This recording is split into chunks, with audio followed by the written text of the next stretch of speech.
ولكن الكرة اتنفذت بسرعة وهيثم متقدم، وادي الكرة وجول.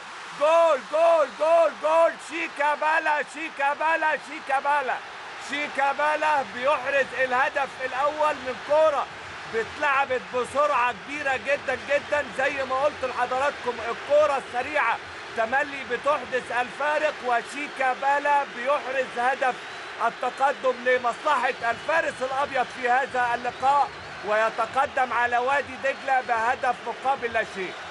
أخطأ هيثم محمد وتردد وتقدم وساب المرمى مفتوح، وشيكابالا المهارة والعقل والرؤية موجودة، يلعبها على طول بمنتهى السهولة والسلاسة في أقصى الجبهة اليمنى لهيثم محمد في المرمى الخالي، ويتقدم نادي الزمالك بهدف مقابل لا شيء.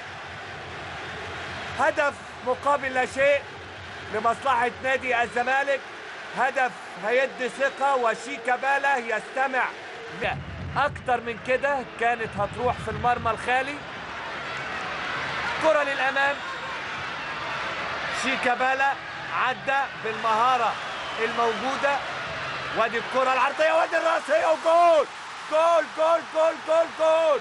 حسن مصطفى، حسن مصطفى ينهي اللقاء، ينهي اللقاء إكلينيكيا في الدقيقة 65 من جملة وهجمة مرتدة وكرة عرضية مفيش أجمل ولا أبدع من كده، وحسن مصطفى من الوضع طائرا يحلق في منطقة الجزاء ويضع الهدف الثاني لنادي الزمالك، ويتلقى تحية من العميد بهدف الحسم، هدف الحسم وهدف الأمان والاطمئنان لجماهير نادي الزمالك في الدقيقة 65 براسية لا تصد ولا ترد من الطائر حسن مصطفى على يمين هيثم محمد علشان يتقدم الزمالك 2 لا شيء.